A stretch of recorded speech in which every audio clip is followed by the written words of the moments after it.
De rares confidences. Ce vendredi 1er octobre, Amel Bent revient sur le devant de la scène avec son album intitulé Vivante.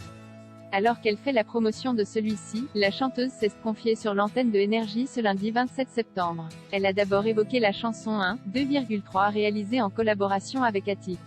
Celle-ci traite d'amour mais surtout de la difficulté à mettre des mots sur ses sentiments. Fatiguée d'être la seule à dire je t'aime. Je me demande si un jour tu le diras, peut-on entendre des paroles qui parlent à Amel Bent, comme elle l'a révélé. Moi par exemple, j'ai épousé un homme qui ne me dit pas je t'aime, a-t-elle affirmé. Toutefois, la jeune femme a conscience de l'amour que lui porte son mari.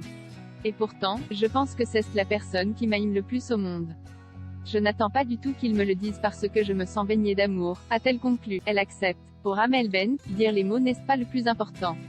En effet, elle confie que si cela fait souffrir une personne d'être avec quelqu'un qui ne lui dit pas les mots qu'elle a envie d'entendre, il faut en parler. Mais le plus important pour moi, c'est qu'il y ait de l'amour.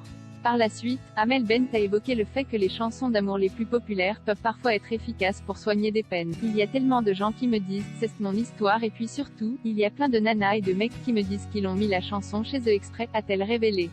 Toutefois, elle avoue qu'il faut être avec quelqu'un qui écoute les paroles. Si c'est le cas, c'est un joli message. Après, si t'as un mec comme le mien, qui n'écoute pas les paroles, tu peux la mettre en boucle, il ne comprendra rien, a-t-elle conclu, très amusée.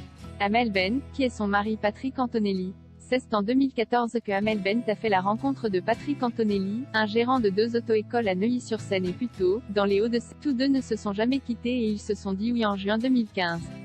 L'année d'après, la jeune femme donnait naissance à Sophia, leur petite fille. Un rêve brisé puisque son mari a été placé en détention provisoire en mai 2016 pour avoir vendu des permis de conduire à 258 personnes qui n'ont jamais passé l'examen. Il avait été libéré après 4 mois de prison et avait pu compter sur le soutien d'Amel Bent durant toute cette période.